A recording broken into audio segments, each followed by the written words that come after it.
Welcome into the NFL opening line report. Week 9, Monday, November 2nd. We're figuring out where these lines are going. And most importantly, where they'll finish up with Teddy Covers on Twitter at Teddy_covers. Teddy, welcome in. How you feeling? I'm doing pretty good for this Monday, Drew. We didn't lose a game this weekend, so not even a free play. It was a good weekend for the clients. But you know me, on a Monday, I'm always mad. It doesn't matter what I did. My last cut in the NFL and my last cut in college both would have won as well. So I'm mad because I should have put out more. But I'm not going to complain too much. When you win them all, you're doing what you're supposed to do for yourself and your clients. And off a couple of weekends where I wasn't pleased with my performance, this last weekend was a whole lot better. Hey, lining them up and knocking them down. Undefeated in college football and the NBA. He's Teddy Covers. Check him out at Wager Talk and sportsmemo.com. Teddy, we got a Monday nighter tonight. One that's going to be fun. We're going to Circa and watching it. Tampa at New York Giants here. We got the Bucs minus 12 in the hook. Road favorites, 45.5 being the total right now. We talked about it shortly before we just started this show, and I don't know, man. We at least need a degenerate feel from you. You know, if you're going to the sports book and you need a bet, you got to lead us in one direction here, buddy. Sure. So let's start with this. If you're in Las Vegas today, for whatever reason, whether you live here, whether you're visiting, come by and say hi. We're all going to be at the Circa tonight watching Monday Night Football. Please, it's nobody. You don't have to hang out. You just come and say, hey, watch your show once in a while. All right, bye. You can stay for longer than that if you want. But we always appreciate the feedback. And if you're in town, please come check us out at Circa this evening. I think we'll be there, about 5 o'clock. I know we'll be there. I'll be there by kickoff. So by all means, if you're in town, come by and say hi. You're going to get an under on Oodly Oop today. There aren't that many emergency betting alerts for today. So just so you know, Zach, I love the line. Yeah, great comment. Today's going to go under. Let's talk Monday Night Football. I've got nothing on this game, okay? If I would, gun to your head, exactly, Zach, I'll look at the under. If I had to play the game, I would, if I had a free bet, and I hate that. If I had a gun to my head, for 2020, that's not the right expression to use anymore. If I had a free bet on the game, I would probably look at the under. When it comes to the Monday Night Home Dogs, the long term for Monday Night Home Dogs is great. You look at the last 20 years for Monday Night Home Dogs, they're not profitable. You look at the last 50 years Monday Night Home Dog, and back in the day, again, I went and did a detailed research study on Monday Night Football, and basically it showed that before 1990, Monday Night Home Dogs 70%. In the 90s, for the decade, Monday Night Home Dogs 60%, just blindly playing me cash. In the 21st century, since the year 2000, Monday Night Football home dogs have cost you money. So this is a trend that was cashing 70% for many years, 60% for many years. Well, now it's a money-losing trend. Those many years where it cashed are a long way in the rearview mirror. So if you're betting on the Giants, it's not because they're a Monday Night Home double-digit home dog. And again, you look at the double-digit road chalk of Monday Night Football, 7-7 ATS. There's no trend and angle there. There's a fundamental mismatch in this game, and that's the Tampa Bay defensive front against the Giants offensive front. In theory, the Bucs should blow up the line of scrimmage again and again tonight. And in theory, Daniel Jones, a quarterback with a history of making mistakes, is going to make mistakes against this Bucs defense, and then the Tampa should be able to roll. That's the theory. I'm a believer in the Tampa defense. I'm not, we think about Brady as a cold weather quarterback. Brady lives in Tampa right now. It's going to be cold in MetLife. It's going to be in the 30s tonight. The wind's going to be blowing a little bit. I think about when I moved to Vegas. I moved from Michigan, where it was routinely below zero, 20 below. You'd have a week where it was, every day the high is -3 and the low is -20. And you get used to it when you live there. I went back, and it wasn't even the middle of winter. I went back for like Thanksgiving, and it was 30, It was like Michigan, Ohio State. I'm like, I'm not sitting out there for 3 hours, 4 hours in a cold. I didn't even go to the game, and I'm glad I didn't. The Wolverines got blown out. Okay. At home. They were blown out in the first quarter. I was really glad I didn't go. But the point is, I'm not convinced that Brady will handle the cold as well now as he did in years past. And you're certainly not getting any point spread bargains with the Tampa Bay side of the equation right now. They are a commodity that is either fairly priced or overvalued. Nothing but Bucs money all week. Lean under, lean Giants, but they're both staying in the lean category. I'm not going to get the window with either one. And Teddy, the New York Giants just 1-6 straight up, but they are 4-3 a moneymaker ATS, catching 12.5. That's the way I'm looking, but I haven't fired away on this just yet. No, it's not. I mean, again, if you want a little action on the game, it's what we do. I understand that. I would lean to the Giants. I would lean to the under, but this is not a big bet type of ball game. And like I said, personally, I don't have a single penny on the contest as of this moment. Maybe we'll do something in game. And Teddy, you bring up the cold weather, and that's something I actually look for in my handicapping. Tom Brady being a California guy, and then going to Michigan, and then playing almost all of his career in the cold in the Northeast. That's something I would bring in as well. I think that's a good point. We also have D Wade in the chat box saying, "What database can I use to find Tom Brady career average stats on Monday Night Football and against the Giants?" And I remember that you brought up a fact that Tom Brady struggled on Thursday nights. Is there anything that you can recall on Monday nights? There's nothing. The whole point of the Thursday night is an aging quarterback trying to get himself ready on a short week. And you hear the NFL players tell you, you read the quotes. Monday we can't move at all. Tuesday we can start to move our extremities a little bit. Wednesday maybe we can walk around the house. Hey, Coy, I appreciate that. I'm doing fine, thank you. How the hell are you? But it's Monday Night Football is a different story in that regard. It's not a scenario where the guy's going on short rest. An aging quarterback's going on short rest. He's got extra rest. Okay, good stuff, Teddy. And we got a couple guys in the chat box. Actually, a lot of people, a lot of action here. Dennis, welcome in. We got guys, Paul here from across the pond in England. Let us know out there where you're watching from. Always cool to see different people from around the world and here in the United States. And of course, this is the NFL Opening Line Report with Teddy Covers, myself, Drew Martin, each and every Monday, 10 a.m. Pacific time, going over the opening lines for the next week in the NFL. We got the Thursday nighter here, Teddy, November 5th. Green Bay at San Francisco. We're seeing 51 as the total, and it looks like the Packers -3 favorites on the road. Okay, so with all of these games, I'm going to try to use the same formula each time. We're going to talk about what the look-ahead line was, the bettable line on this game from last week. I used the numbers from the Westgate, but they were widely available. I'm also going to give you my powering number, and then we're going to talk about what the opening number was and where it's likely to move. And let me start with this before I give any of that from this. There's COVID on the Packers now, and the game's off the board in a lot of spots. A.J. Dillon, the rookie running back, has officially been announced as out with COVID, and we don't know who else has it or what else is going to be affected. Many books have already taken this game off the board right now. It's only a handful of books, really, that still have it up. So there are COVID issues now with Green Bay. And of course, on a short week, that's never a good sign. Look ahead line here was pick 'em. My powering number at Packers -1.5. And yet we're seeing Green Bay, as you mentioned, 2.5s and 3s were the prevailing number with that total of 51 prior to the A.J. Dillon announcement. And look, the Packers, when you talk about a statement game, all right, Green Bay got gashed in the postseason last year by San Fran on the ground. And Green Bay got gashed by Minnesota on the ground yesterday. All right. They've been great off a loss, 4-0 ATS off a loss under Matt LaFleur, winning against the spread by more than 10 points per game. But here's a quote from Matt LaFleur. I'll give it straight out about the Packers' run defense. We better get it fixed and fast because I have a pretty good idea what's going to happen in San Francisco on Thursday. The formula has been written. We've got to step up and get it fixed. If not, we're going to keep getting these results. Now, look, the Packers defense had a problem stopping Minnesota in both meetings between the two. They had all kinds of problems against Shanahan and the 49ers in the postseason last year.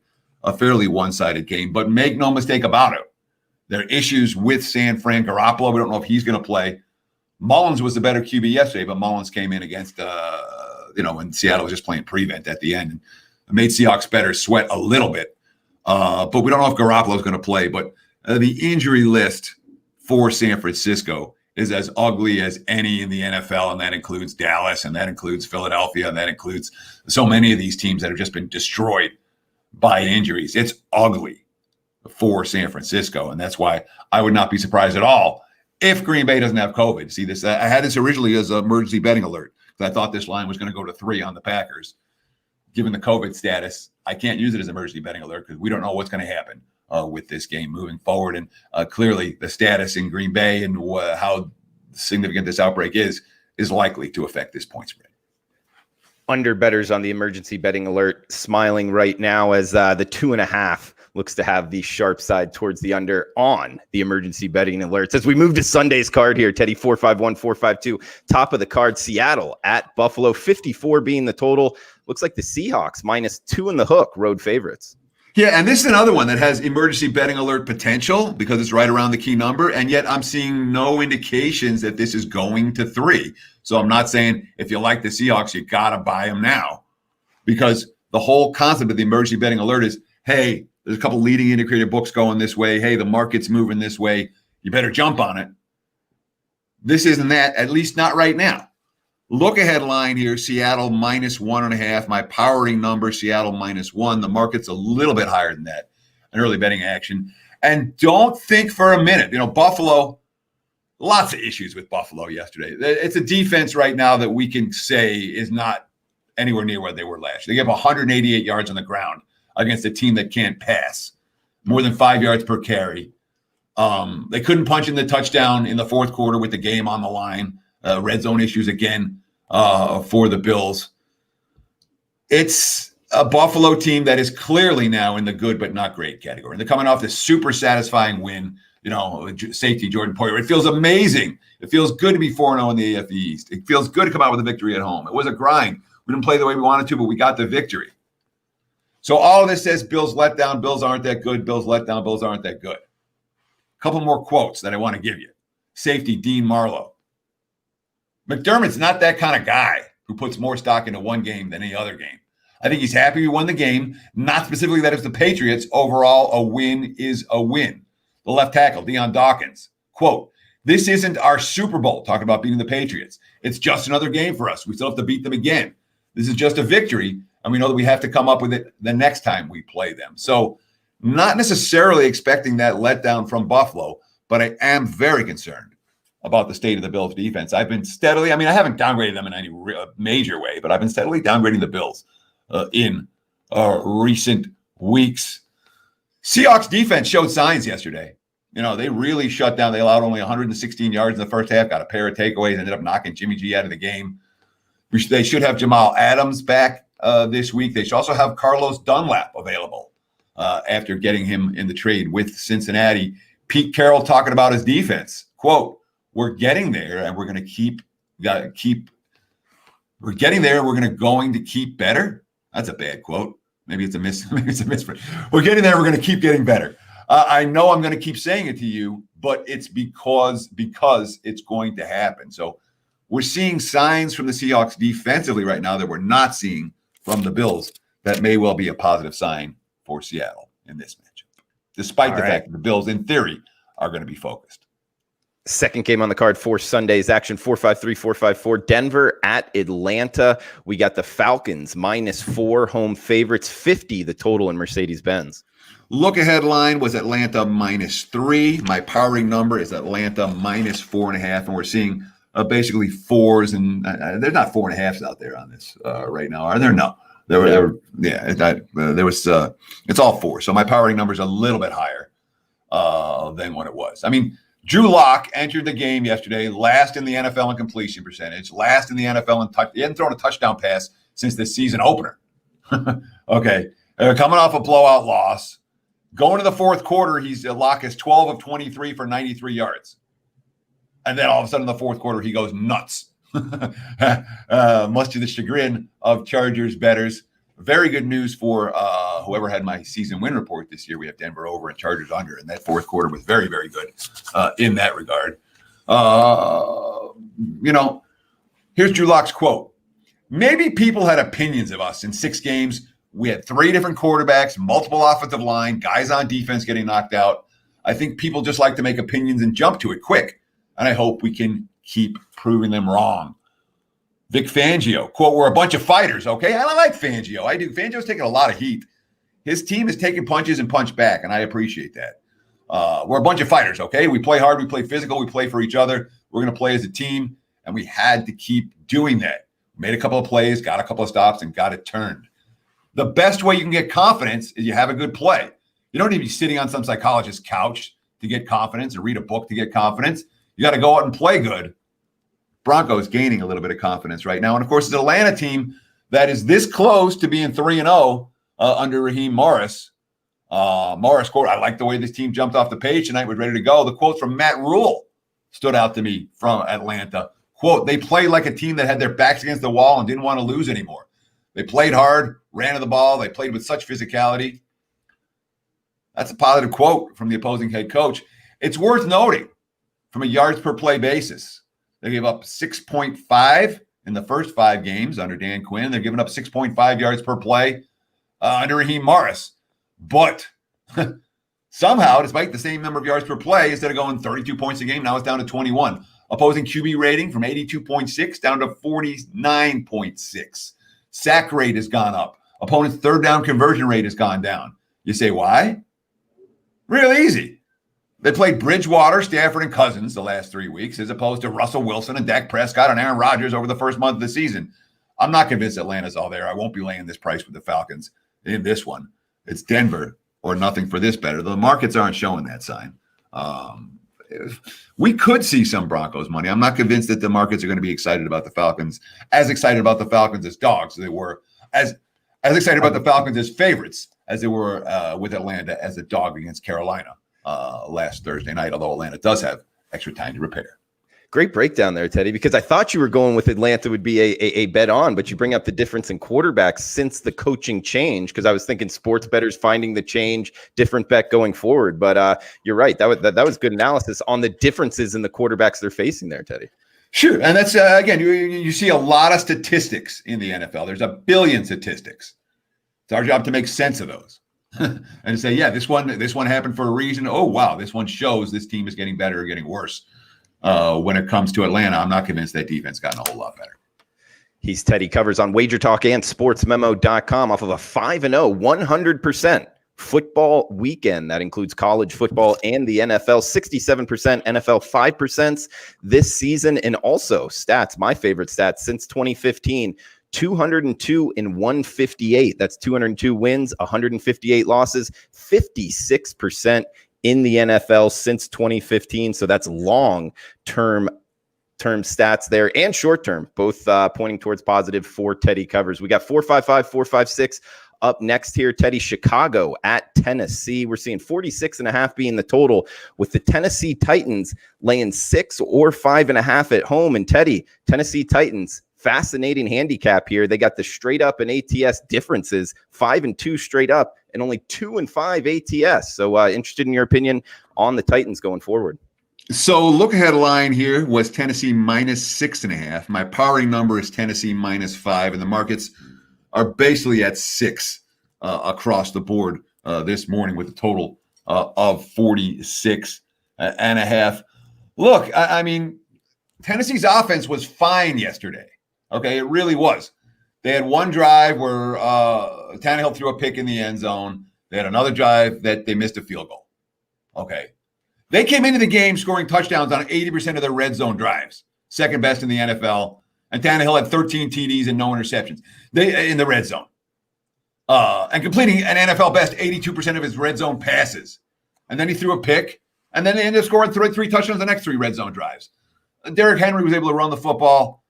They have potential issues moving forward on the offensive line, though. Taylor Lewan already on IR, and they lost Roger Saffold yesterday. I haven't seen his injury status this morning, but that is potentially a huge injury for Tennessee. So problems on the offensive line. They have problems on the defensive line as well. You know, the Bengals gave up 28 sacks in 7 games before facing the Titans. The Titans facing a team that had 4 backups on the offensive line, no pressure throughout, and that's why they lost the game. But it wasn't because the offense didn't work. Tennessee's going to continue to put up points in bunches. The Bears lost because their offense didn't work. Allen Robinson's their one playmaker, and that's all they got. David Montgomery had a good game yesterday. It was the first time that he's impacted the game on the ground in any way. But you want to talk about offensive line concerns. The Bears are already without a couple of starters, from week one, and Cody Whitehair and James Daniels. Then Bobby Massey got hurt yesterday. And then Jason Spriggs got hurt after replacing Massey. And right now, the NFL trade deadlines this week, I would not be surprised at all to see the Bears try to make a move to shore up that offensive line. It is a clear problem area. However, the Titans, a team that isn't getting any pass rush against anyone. I like the spot here. I think Chicago's coming back down to earth. They had that hot start. We knew they weren't that good. They're not that good.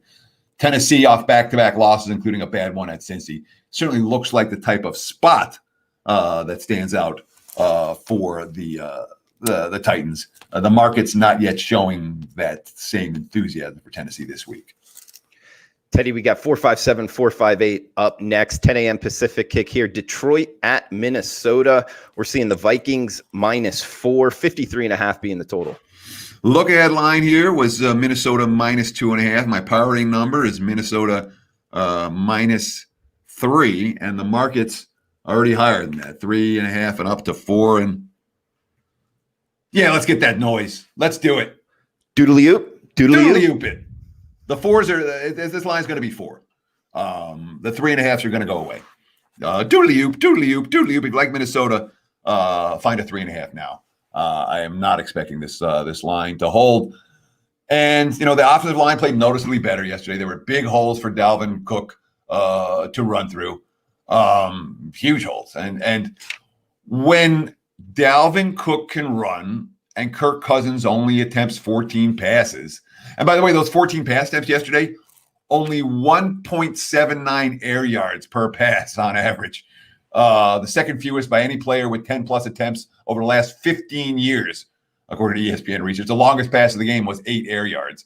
When the Vikings are able to just dink and dunk with the passing game and they can run the ball successfully, this is something that will work for them. Only had 7 third downs all day yesterday, So when you're in third and short, you're going to convert. I don't know that I believe in the Lions' run defense. I don't know that I believe in that, and the Lions, they couldn't protect Stafford at all yesterday. Offense had, 9 carries for 7 yards midway through the third. They're never in second and short. I don't know that changes here. It was pretty bad yesterday for Detroit. Phillip Rivers shredded the defense. The special teams had a bad penalty. Prater missed a field goal. It was one of those statement games for Detroit. Detroit came out at the end of it saying, well, we suck again. I think the money comes to Minnesota.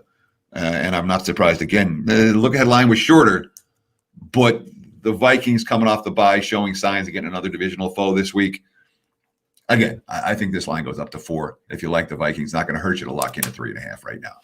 And if you're in Vegas, we got 3.5s at the Westgate in the win. There is also a 3.5 offshore at Bet Online. So point you in that direction if you're looking to follow the doodly oops. And Teddy, we do have a comment in here that there's 4 doodly oops so far. So the over would have hit. I guess next week we do need to clarify that it is the games, not how many times we say the words. Yes. This is there's one and there's one other that I'm going to give.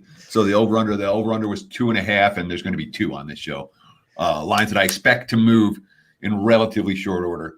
This one was on the side. We'll talk about a total a little bit as it comes in. We've seen a big move on that one already. Teddy, next game up, 459, 460, Baltimore at Indianapolis. I'm seeing a kind of limited marketplace here, but interested in your opinion on this one. It looks like there are some lines, Baltimore -345 the total. Yeah, something happened literally since we've come on air on this game. I don't know what. I don't really have time to look around. Someone out there in viewerland. Yeah. What happened? Because this game was on the board everywhere, and now it's off. Look ahead line was 3. My powering number is 3. The opening number was 3 -20 on Baltimore. It certainly feels like a Raven spot. Coming off a crushing loss to Pittsburgh, but a loss that doesn't necessarily, it's not going to ruin their season or anything. Harbaugh, quote, now we're in a situation where you look at it from the perspective that this is where our season begins. We go from here, from the very best football, be the very best football team we can be, starting in Indianapolis next weekend. So he was already appointed to Indy right after the game. Defense allowed 21 points in the second half after Matthew Judon got ejected for making the contact with the official. Baltimore's defense is fine. The biggest concern right now for the Ravens on the offensive line, and most particularly, Ronnie Stanley, who, Pro Bowl player, and then Tyree Phillips is also hurt. Those are impact injuries for Lamar Jackson. Jackson's better than he looked yesterday. He struggled in the two biggest games this year. This is a big game, kind of, but not of the same caliber as the Chiefs or Steelers. Colts defense, again, continues to put up remarkable numbers, and they played a great game. They're second in the NFL in yards allowed. Held Detroit to 28 yards on the ground yesterday. They sacked Stafford 5 times. They hit him 7 times. This is a team that had 4 sacks the entire month of October.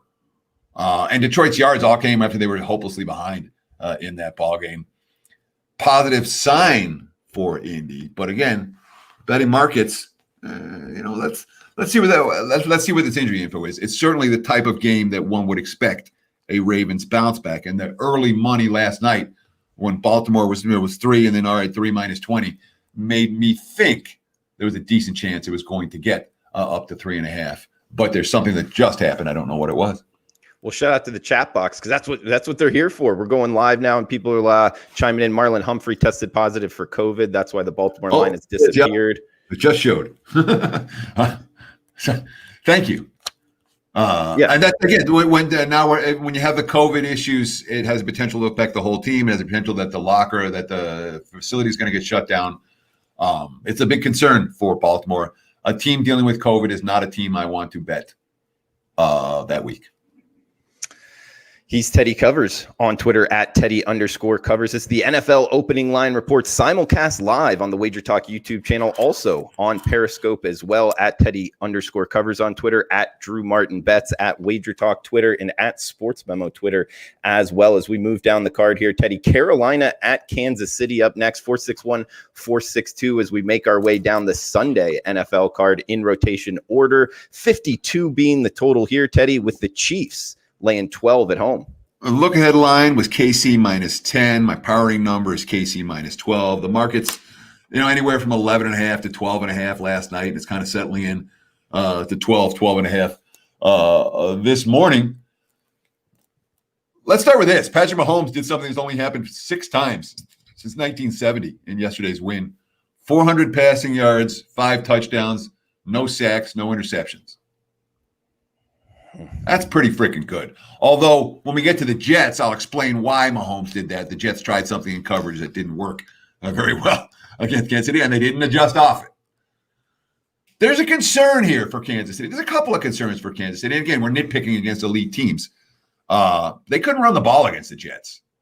That's a concerning trend for KC. And, if you want to nitpick against elite teams, when I'm laying these type of prices, I want a team that can grind out first downs with the 2-touchdown lead as they're running out the clock in the 4-minute offense. And the Chiefs right now are not running the football very well. Carolina is likely to get back Christian McCaffrey this week. Teddy Bridgewater got banged up in the loss on Thursday night. He is expected to play as well. The offensive line got annihilated against the Falcons. They really did, especially in the second half. Bridgewater 7 of 8 for 100 yards in the first half. In the second half, he got sacked twice, threw an interception, and only completed 8 of 15 for 76 yards. Matt Rule, one of the reasons we like Matt Rule, quote, you just can't really win when you can't control the line of scrimmage. And Rule is one coach who absolutely understands that. They've scored a grand total of 36 points in the second half of the last 6 games. The offense has really been shut down after halftime. Happened again this week. Only 3 points against the Falcons. Against a team like KC, that may well be a problem. All that said, Carolina extra time to repair. Carolina off a pair of bad losses. I wouldn't be surprised if the Panthers give KC a little bit of a game. Then again, when you start thinking about that Panthers defense, Atlanta did whatever they wanted to, and one would think Kansas City may be able to do that as well. I mean, this number isn't likely to go down a whole lot, but I don't think it gets up to 14.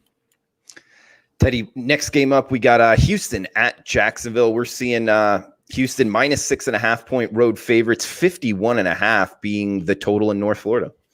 Yeah, look ahead line here was Houston. Now note this. Look ahead line was Houston -4. Okay. Okay. Neither team played. Now we're talking 6.5. Yeah. That's Gardner Minshew, obviously. Minshew, you heard his thumb. Don't look he's going to go. Mike Glennon's the second stringer. Jake Luton, the kid from Oregon State, the rookie. Yeah, he's the good. 6th round rookie. Some guy named Brady was a 6th rounder too, wasn't he? He's a 3rd stringer. I don't know who's going to get the go for Jacksonville. Doug Marrone had some great quotes during the bye week. Here's Marrone. Quote, okay. I'm not going to bullshit anyone. I'm kind of fired up.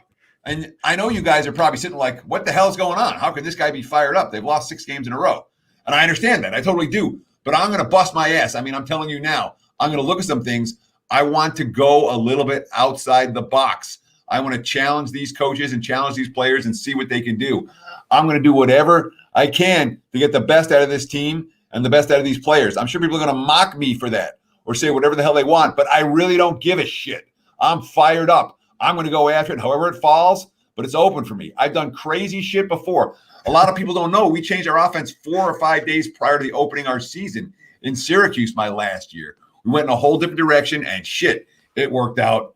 Of course, Syracuse went 5-11 in 2011 under Marrone, his 3rd year. And then in 2012, they went 8-5 and went to the Pinstripe Bowl. And he changed their offense. So it's a good quote. The Texans have COVID. You know, they closed their facilities last week. That's certainly a concern for me. I know I won't be laying with Houston this week. And, of course, NFL divisional home dogs, 10-1 ATS this season. I don't know that we're going to see Jags money, but I'm not excited about that. You know, I mean, Houston's a 1-win team, laying 6.5 on the road to a divisional foe. I can't imagine we're going to see a ton of Texans money either. And depending on what the QB announcement is for the Jaguars, we could see a few dollars going their way. Great quote there, Teddy. I mean, it almost sounds like, you know, he had a couple cocktails after the game and just was letting loose with a couple buddies. You know what I mean?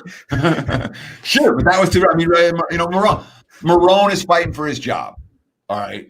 And when you're fighting for your job, I don't think he's done a bad job there. I don't. You know, you deal with, you know, you deal with the cards that you got. Yeah. He's had bad cards. So, but when a motivated coach is fighting for his job, you know, you throw the kitchen sink at the other team. Maybe it works. And, you know, the Jags haven't played like a quit team despite their struggles. Of course, they are, I forget if it was the first team since the merger, the first team since 1984, something that's allowed 30 points in 6 consecutive games. All right, Teddy, next game up here, 465-466, New York Football Giants at the Washington Football Team. We're seeing the Washington Football Team -3 in the hook, a little bit of a limited marketplace, 42.5 being the total with the New York Giants playing tonight. Of course, like Teddy has said in the past, guys, if you like them tonight, maybe look to bet them next week. And if you don't like them tonight, maybe look to fade them next week. Is that still in the case, Teddy? Yeah, for this game, absolutely. You know, if let's say the Giants pull off the upset tonight. All right, they're not going to be there. I'm close. Let's say the Giants hang within a touchdown. I don't think it comes 3.5 against Washington. I really don't. I don't know that Washington's good enough to be laying 3.5 against anyone. If the Giants look good on national TV or competitive on national TV, I think they will get some betting market respect. If the Giants get annihilated tonight, I don't know that Washington comes higher than 3.5 anyway. Okay. You know, I mean, in theory, all right, Rivera's finished his chemo treatments. Antonio Gibson's off his first big game. The offensive line played well. And they had a week 8 bye. They get the Giants at home. Then they have the Lions, the Bengals, and the Cowboys. Kyle Allen, 68% completions, 4-to-1 TD-INT ratio. Maybe there is some bias time on Washington. Maybe the fact that look ahead was 3.5. My power rating number is 1. Maybe my power rating number is too low on the Washington Football Team right now.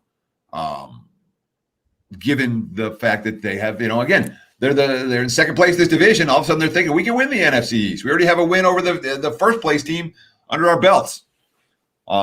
Rivera finishing chemo is a big deal. So, all that said, let's see how the Giants look tonight. Teddy, we're moving on to the 1 o'clock Pacific kicks here, 467, 468.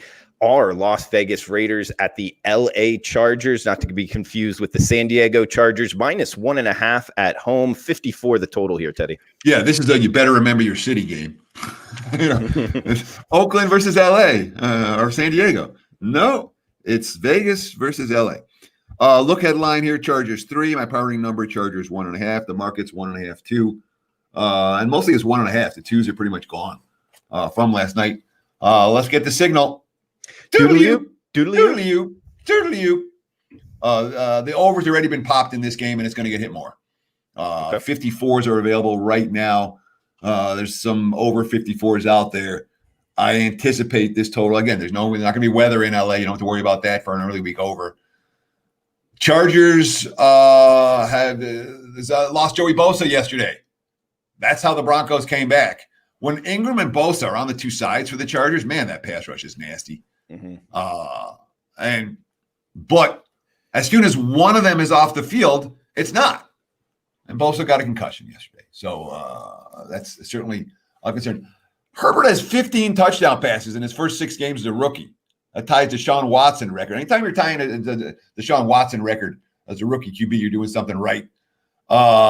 First quarterback since this century to throw at least 3 touchdown passes in 4 of his first 6 games. Defensively, of course, the Chargers did not get the job done when it mattered most in that contest in the fourth quarter. Meanwhile, the Raiders, I mean, look, throw out yesterday's game. It was the winds affected every aspect of the contest. I'll give the Raiders credit, though, that offensive line, which had dealt with injuries and all kinds of concerns, they played great in yesterday's game. They ran for 208 yards. Josh Jacobs, 180 on the yard on the ground. Carr had some nice scrambles. Devontae Booker was good. But really, the offensive line dominated the game. So if Bosa's not here, it does potentially bode well for the Raiders to keep winning. Raiders are fringe playoff contenders right now. Chargers a long way from that. And yet the Chargers are the team that's favored. I would not be surprised again at all. There's a fair bit of market support for the Chargers still. And the Raiders' statistical profile in is pretty. So I do think that the Chargers still go off as favorites here, even though in theory it's supposed to be the type of game that Vegas is going to win. Teddy, next game up, we have a real limited marketplace here. Pittsburgh at Dallas, not seeing many lines up at all. I'll throw it over to you. Yeah, there's no lines up for this game. There was no look-ahead line on this game for Pittsburgh-Dallas based on the Cowboys quarterback situation. We saw Ben DiNucci last night. Again, it was not a surprise to anyone that was paying attention to the game that the Cowboys offense and Dallas pulled out everything they had in the bag of tricks last night. And it still didn't make a whole lot of difference in that ball game. This is a team that the markets have and will continue to be crashing on. Again, my party number 11.5. And Dallas, of course, has now a couple more things for Dallas. Let's see. They had Cameron Fleming, Connor Williams, Tyler Biadasz, Zach Martin, Terrence Steele as their starting offensive line. That's their 9th different offensive line combo for this season. They haven't had the same starting 5 in 2 straight games. And here's the other one that stood out. The Cowboys have given up 98 points off of turnovers this season, an average of 13 points off of turnovers per game. That's staggering. And against the Pittsburgh defense, you don't know that it's going to get any better.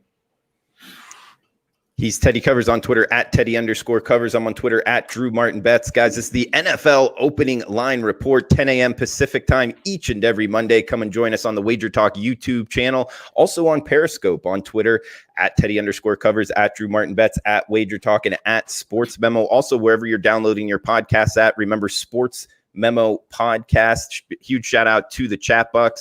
Nutflush Allen coming to join us. Jeff, Adam, Lauren Williams as well. Mike Campbell, all welcome in. Please smash the like button if you're liking the content, and feel free to chime in live 10 a.m. Pacific time each and every Monday in the chat box on YouTube. Teddy, next game up, a fascinating one here. 471-472. We got change at the quarterback position last week for the Miami Dolphins, catching 4.5 in the desert at Arizona, 47.5 or 48 being the total. Teddy, throw it over to you. What are you thinking with the Dolphins and Cardinals? Sure. And of course, all I do since the last time I finished talking, I realized that there's something I had to say about Dallas. Okay. The difference between DiNucci and Dalton in my power ratings, maybe a point. I would think if Dalton comes back, we will see a significant market move in favor of the Cowboys because the news was so awful and because the markets are going to like this spot for Pittsburgh. So it's worth noting. I would be more inclined to bet on the Steelers if Dalton. It doesn't matter. But the Dalton, there's not that much of a difference between the two, and the markets might think there's a big difference between the two. Let's talk the Dolphins and the Cardinals. Look ahead line here: Arizona 6. My powering number: Arizona 3. The betting markets 4.5. Even some 5s popping up today, and something happened as well. This game's off the board a couple spots. Geez, there's been a lot going on this morning in terms of late injury info. I don't see as anything significant. So if someone sees anything on Miami and Arizona, why that game's off the board at so many books right now, please let me know in the chat. So the box score for the Dolphins yesterday says Miami got killed. The markets are going to react to that. Okay, they really are. The market's going to look at Tua and say, yeah, Tua didn't do anything. Tua stinks. Not so fast, my friends. Let's start with it. The Dolphins did that game couldn't have played out more perfectly for Miami. All right. You have Tua completing a tough third down pass in the red zone to get a touchdown first.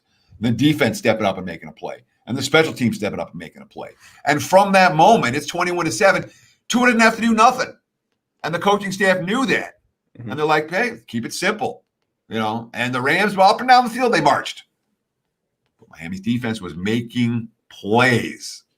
Tua's quote: I don't think I played to the standard of what this offense is capable of. There were certain plays where I could have stepped up and made the right throw, made the right decision. But it's good that we still came out with a win. Thank God we've got a good defense. Dolphins do have a good defense. They got a better defense than their opponent. Miami's a one-way. I'm telling you right now, if you see me in a Dolphins game, I'm betting on the Dolphins. I'm a Dolphins believer. I cashed them against San Fran. They blew out the 49ers. I cashed them against the Rams. They blew out the Rams. Their statistical profile is not pretty and is not going to be pretty. That's a team that's buying in. All that said, Arizona has beaten the Jets. They've beaten the Washington football team. They've beaten the remains of the Dallas Cowboys. And then they have the 2 wins against the divisional foes, the 49ers and the Seahawks, by a combined 7 points. Their 2 losses to the Lions and the Panthers. Arizona's good. They're not great. That's an interesting game. I'm certainly for a Monday look. I cashed with Miami a couple times already, and I'm believing in the Dolphins. Brian Flores has that, and the box score from yesterday, the statistical profile from yesterday, is ugly for Miami. If you didn't watch the game, you say, "Well, the Dolphins stink. They're worse now." I'm not so sure of that. Not so fast, my friends. Yeah, Teddy. As to where this line's going, though, I'm not seeing any indication that we're going to see a whole lot of Dolphins money. The box score is bad enough that it's likely to be, the rested and ready Cardinals taking the money here. There's no urgency to get to Miami right now. Teddy, a couple things on the Dolphins here. 4-3 straight up, 5-2 ATS. They've been a moneymaker, like you touched on. And one interesting note from yesterday's game, Brian Flores, he can coach defense. I think that's that's very obvious. But it's interesting that in the Super Bowl, when he was the defensive coordinator in I believe the linebackers coach for the Patriots, he went up against the Rams and sure enough shut Jared Goff down. And it was the same matchup here with the Dolphins, and he made him look like he was a deer in headlights there. And I think that's something Monday morning quarterbacking could go back in time and see that happening. You bring up the box score. And in Miami not looking pretty, you think that's moving the market, has more influence on the NFL betting markets on where money's going to come in than in I guess the prevailers that be in moving the markets won't put 2 and 2 together, that Tua didn't need to do a lot to hold the lead? Correct. That is exactly what I believe. I believe that the betting markets, the broader global betting market's going to look at that box score and say Tua is not ready, Tua can't play, the Dolphins are a fraud, it's a stink, forget Miami. Yes, that's what I would expect. I don't think Tua changed anything. I think they would be about the same if Fitzpatrick played. Don't you? From a power rating standpoint, mm-hmm. It's an interesting question. I would say I would think they would be a little bit lower with Fitzpatrick. I think there's probably about a 1 point differential that the markets have made between Fitzpatrick and Tua. Okay, good stuff. We got the Sunday nighter, Teddy, and then the Monday nighter. Then we're out of here. New Orleans at Tampa Bay, 473, 474 here. We got 54.5 being the total with the Bucs -4 at home.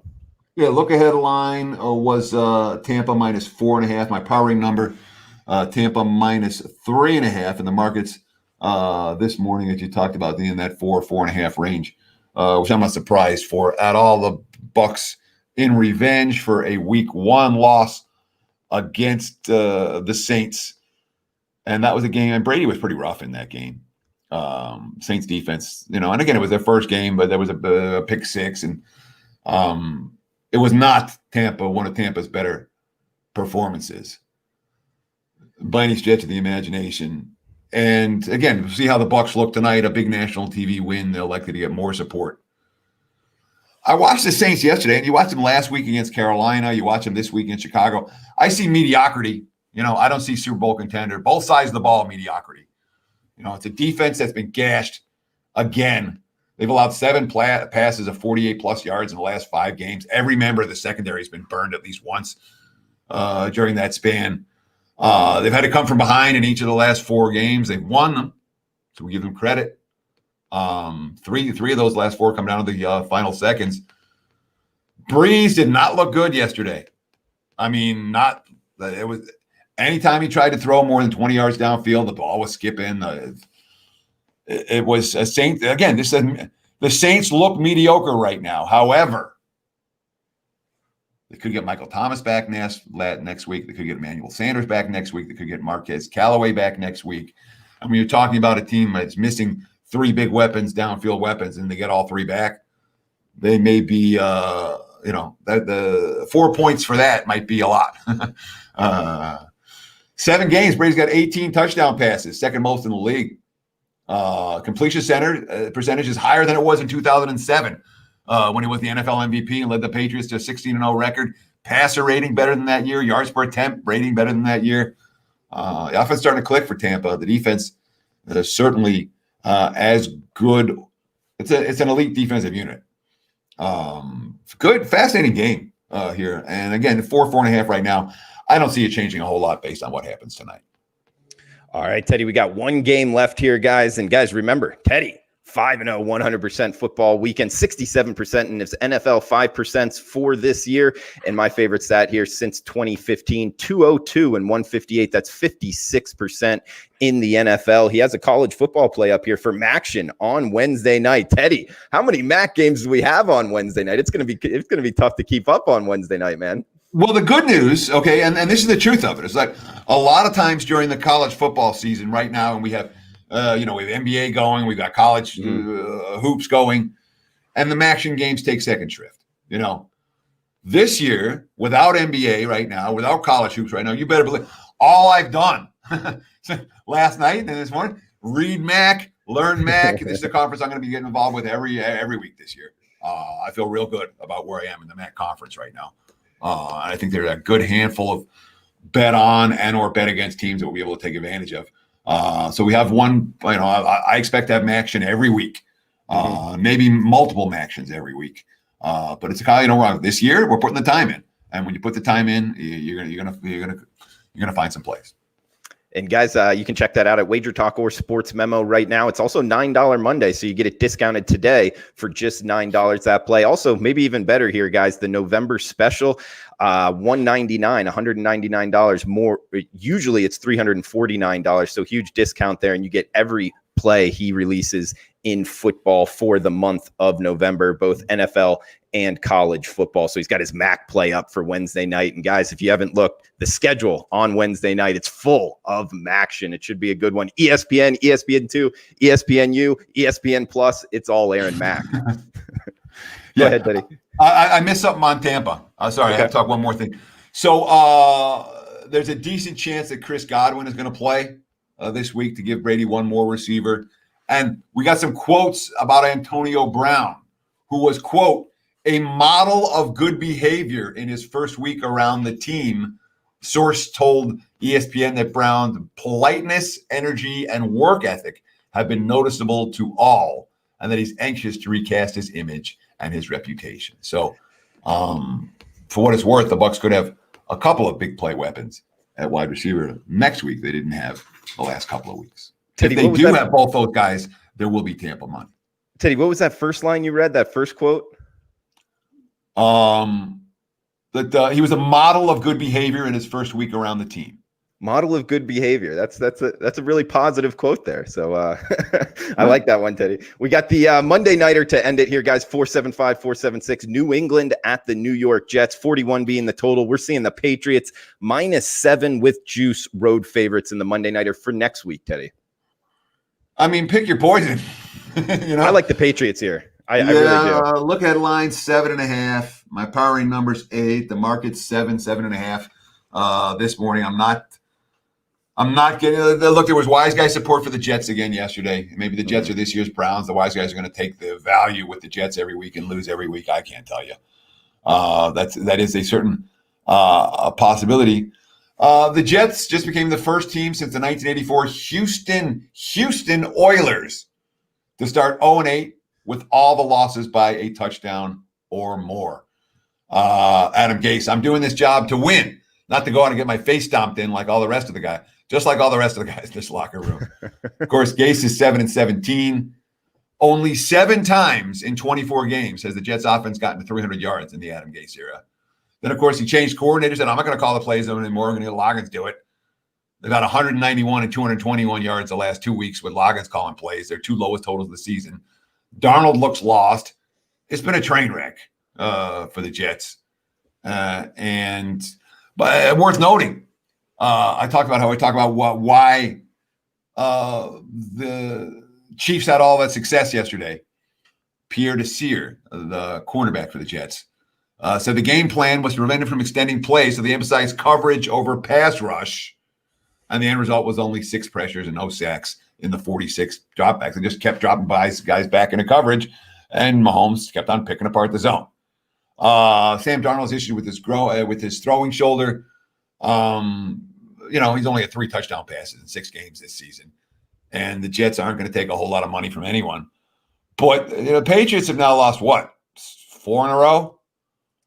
Yeah, I think so. They couldn't stop. Their top 2 wideouts are undrafted Jacoby Myers and Demir Bird, who's been like a 4th string receiver for recent years. They combined for 9 catches, 97 yards. There's no downfield passing game for New England.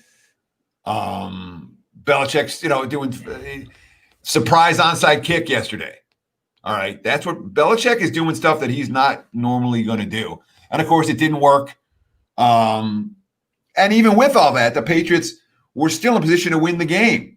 Yeah. And then Cam Newton fumbles it away. That allowed, I don't think Buffalo played particularly well. Buffalo haven't played good since that Tuesday night game in Tennessee. The Bills haven't played one good game. But they're the Patriots in position to win the game. At a worst, send it to overtime. And instead, go home. You guys lose again. Bye-bye. Jets are a team they're supposed to annihilate.